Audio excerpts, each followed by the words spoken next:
ምንም አይነት መጥፎ ስራ ማሰሪ መልካም ሰው ነው የምትመስዩ። ኦሜጋ አንቺ እርጉም ምን አድርጌ ነው የምትለኝ?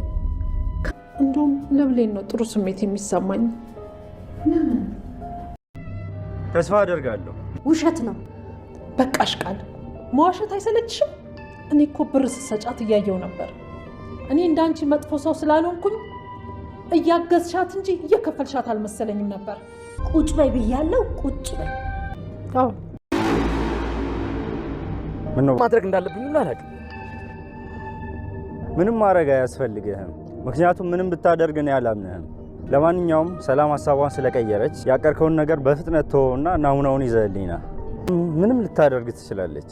ስለዚህ በአንተም በሰላምም በኩል ነው ማስመረምራት። በሁለቱም መንገድ ካጠመርናት መቼም አታመልጠንም። እባብ ናት። ግን አታስብ ዶክተር፣ እኔ እናንተ ስራችንን እንቀጥላለን። በራሳችን መንገድ ቃል የሰላም ልጅ እንዳልሆነች እናረጋግጥላታለን። ተስፋ አደርጋለሁ። ቃልና ሰላም ተፋጠጡ። ወይዘሮ ሀረግ እውነቱን አፈነዳችሁ፣ ሀቁን አጋለጠችው። ቃል መግቢያው ቀዳዳ ጠፋት። የጭካኔዋ ጭካኔ፣ የክፋቷ ክፋት እናቷን እብድ ናት፣ አይምሮዋን የሳተች ናት፣ ስለወለደችኝ ሳይሆን ስላሳደገችኝ ነው ልጅ የምትለው ያለችው ቃል አሁን ግን ክፋቷ እስከ ጥግ እየሄደ ነው። ገንዘብ ከፍላ እኔ አክስቷ ነኝ፣ ሀረግ እብድ ናት፣ ከዛሬ 10 ዓመት በፊት አረብ ሀገር ስትሄጂ ጥለሻት ስትሄጂ ጎዳና ላይ አንስታ ያሳደገቻት እንጂ የወለደቻት አይደለም ማለች።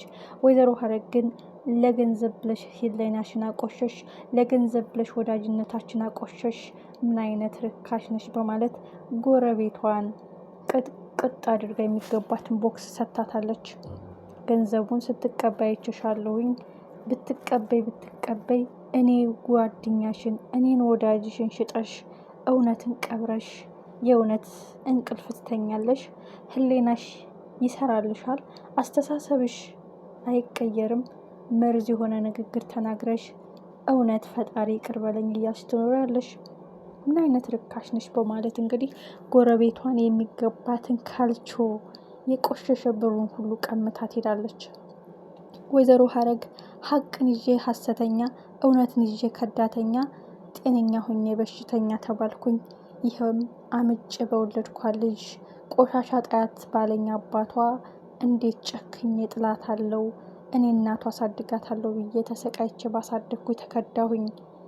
እኔን በተጎዳው እሷ ወጋችኝ፣ እኔ በጠቀምኳት እሷ ከዳችኝ። እጅግ የሚያሳዝን የወይዘሮ ሀረግ ንግግር ነው። ምክንያቱም ምን ብበድልሽ ነው ከሰው እንዳታንሺ የቻልኩትን አርጌ ውሃ ሆነሽ እንዳትቀሪ አባትሽ እንደፈረደብሽ ሽንት ቤት ጣያት እንዳለኝ እኔ ሳልጥትሽ 9 ወር አርግዤ አምጬ የወለድኩሽ፣ አንቺ ግን ከዳሽኝ፣ አውቆ አበዳልሽኝ፣ ራሷን የሳተች እብድ፣ ጤነኛ አይደለሽም አልሽኝ። ለቆሸሸው ገንዘብ ነፍስሽን ለማይገዛልሽ ከሞት ለማያድንሽ ገንዘብ እውነትሽን ሸጥሽ፣ ሀቅን ቀበርሽ። ምን አይነት ርካሽ ነሽ በማለት እንግዲህ ቃል ሀረግ ሰላም ተፋጠዋል። ወይዘሮ ሰላምም እውነት ፈጣሪ ጋር ነው ያለው፣ ማመን አቃተኝ፣ ቃል ከአቅሜ በላይ ሆነሽብኛል፣ በዚህን ያህል ልክ አስመሳይና አጭበርባሪ አትመስልኝም። ምን ነው የራሴ ሳያንስ ሌላ ሰው በገንዘብ ታቆሽሻለሽ፣ እየጠቀምሻትና እያገሻት መስሎኝ ነው እንጂ ብር ስትሰጫት አይቼሻለሁ። ቆይ እንዴት ታደርጊያለሽ በማለት ወደ ጓዳ ሄዳ ነበረ። ምን ቀይሯን ነው ስትመለስ ሰላም ራሷን ቀይራ የመጣችው? ወይዘሮ ሀረግ ብታጭበረብሪ ህግ የያዘውን ጤነኛ ሰው የሚመረምረው እንዴት አድርገሽ ቀየርሹ የሚለውን ተፋጠዋል። ቃል መግቢያ ቀዳዳ አታለች። ኦልሬዲ ሀረግ እውነት አላት፣ ለክብሯ የምትኖር ለሀቅ የምትሟገት ሴትዮ እንደሆነች አይተናል። ግን ቃል የእናቷን ጠንካራነት ሀቅና እምነት እንዳላት ስለምታውቅ በገንዘብ ገዝታ አስመስክራባታለች። ይህን እውነታስ እንዴት ነው ወይዘሮ ሰላም አሁንም እየዋሸች ነው በማለት የምታስወጣት? መጀመሪያ ግን አዎ በሽተኛ ናት ብላ ስታስመሰክርባት ይቅር በይኝ ማለት አለብኝ፣ እሷ ባሳደገቻት ጠቀመቻት እንጂ አልጎዳቻትም። ስለዚህ መቻልና የምትናገረውን ከክፋት መውሰድ የለብኝም ያለች ወይዘሮ ሰላም አሁን ምን አስባ ነው እጅግ የሚያሳዝን መጨረሻ። ዶክተሩ በፍጹም አልተውም፣ እውነት ኑሮኝ ሀቅ ኑሮኝ የተገለጸ እውነታ የተዳፈነ ሚስጥር እያለ ሙያዬን አላረክስም፣ ለእውነት እታገላለሁ። ቃል መሰሪና አስመሳይ እንደሆነች ገብቶኛል። በኃይሉ ቃልን ለማዋረድ ነው እንጂ ሰላምን ለመጥቀብ ብለህ እንዳልሆነ ይህን ምርመራ እኔ ጋር የምትተባበረው አውቃለሁ።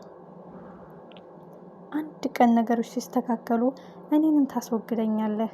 ግን ለአንተ ብዬ ሳይሆን ለሰላም ብዬ ነው ይሄን ጉዳይ የማደርገው። እውነት እንዳለና የተደበቀ ሚስጥር የተዳፈነ ረመጥ እንዳለ ስለተረዳው ነው። ብዙ ያልነገርከኝ ሚስጥሮች አሉ ብሎታል ዶክተሩ በኃይሉ። መቼም አላምንህም፣ ግን ይህን ምርመራ በሰላምና በቃል በአንተና በቃል በሶስታችሁ ነው ምርመራ ማካሄደው። እውነት ብዘገይም አትቀርም፣ ብትቀበርም አትበሰብስም፣ ብትመነምንም አትበጠስም። ለጊዜው ያመለጠች፣ ለጊዜው ያሸነፈች፣ ለጊዜው የበላይ የሆነች የሚመስላትም እውነትን መቼም አትቀብራትም በማለት ይሏል። ሳሚ ለብሌን ፍቅርሽ ከምንም በላይ ነው። ላንቺ ሰዋለሻለሁ፣ ህይወቴን አሳልፌ እሰጣለሁ። ግን ከዳግም ጋር የተደባደብኩትም ከአቅሜ በላይ ተፈታትኖኝ ነው። ቃል በነገራችን ላይ ሳሚ እንደዛ ብሎ ሲናገራት ሲቆጣት፣ እኔ አንቺን መምታት አልችልም ያው ምችም ብሎ ሁለት እጇን እንደዛ በጥፊ በይኝ እያለ ራሱን ሲመታ የሆነ የታዘበችው ነገር አለ። ይሄ ልጅ የእውነትም በፍቅሬን ተነድፏል፣ የእውነትም በጣም ያፈቅረኛል፣ የእውነትም ለእውነት እየታገለልኝ ነው፣ የእውነትም እናትና ቤተሰቦችን ወይም ንብረቴን ሀቄን እንዳገኝ እየረዳኝ ነው፣ ግን እኔ ያልሰማው ብዬ ነው ብላ ሁለት መንታ ልብ ሆናለች። በዛ ዳግምን ታፈቅረዋለች፣ በዚህ ሳሚ ያፈቅራታል። መሀል ላይ ናት። ዳግምን ብታፈቅረው ሳሚን አታፈቅረውም። በሳሚ ግን መልካምነቱን እያየች ነው። በእርግጥ የሆነ ነገር ሳይኖረው እንደዚህ አይናገርም የሚለው ነገር ነው። በጣም የሚያሳዝነውና ልብ የሚሰብረው ጉዳይ ግን ወይዘሮ ሰላም ምን አስባ ነው? አሁን ትልቁ ጉዳይ ወይዘሮ ሀረግና በኃይሉ በተገናኙ። ስንቶቻችሁ ናችሁ ቃል የበኃይሉ ልጅ ናት ብላችሁ የገመታችሁት? በእርግጠኝነት በኃይሉ ነው። ነውረኛ ቃላቶችን ተነጋግሮ ይቺ ልጅ ቆሻሻ ውስጥ ጣያት፣ ሽንት ቤት ውስጥ ጣያት ብሎ ፈርዶባት ትቷት ሄደው ያ ጨካኝ ሰው ደግሞ በኃይሉ ነው የሚል ግምት አለኝ። እናንተስ እንደኔ ገምታችኋል ወይስ ሊሆን ይችላል ብላችሁ ነው እንትን ያላችሁት? ሜቢ በኃይሉ እንደሆነ ካወቀች ያ ሰውዬ ይዟት የመጣው በኃይሉ ነው። ያለ አጋጣሚ አልተገጣጠሙም እነዚህ ሰዎች እና ከወይዘሮ ሀረግ ጋር የሆነ የሚያገናኛቸው ኬዝ አለ። በተለይ ዶክተሩ በሰላም በኩል ውጤቱን ብትቀይረው በአንተ በኩል መረምራት አለው፣ ዝምድና ካላችሁ ይመሳሰላል ይላል እና ሜቢ የሀረግ ልጅ ከሆነች በኃይሉ የሀረግ የበፊት ጓደኛዋ ከሆነ ቃል የበኃይሉ ልጅ ናት ማለት ነው። ስለዚህ ነገሮች ሊወሳሰቡ ይችላሉ እና ሀረግና በኃይሉ ፊት ለፊት ቢገናኙ በአጋጣሚ ወይዘሮ ሰላም ቤት ሲመጣ እንደዚያ ብተያዩ የሚል እምነት አለኝ፣ ጥርጣሬ አለኝ። ይሄ ነገር ካልደፈረስ አይጠራም። ወይዘሮ ሰላምም ጨጓራችን ልትልጠው ነው፣ እስካሁን ነገር ሰማሁሽ፣ እስካሁን ለፈለፍሽ፣ በቃ ውጪ ብላ ልታስወጣት ነው ወይስ ከቃል ጎን ሆና አንቺ ውሸታም ነሽ ብላ ሀረግን ልትነቅፍ ነው? ሀረግ በነገራችን ላይ በጣም ተበሳጭታለች። ጭራሽ በሌላ ሰው ውሸታም፣ በሽተኛ፣ እብድ ብለሽ አስመሰከርሽብኝ በማለት ቃልን ብጨክኝ እንዴት በምርመራ ውጤት ትጨክኛለሽ? እንዴት አድርገሽ ለወጥሽው?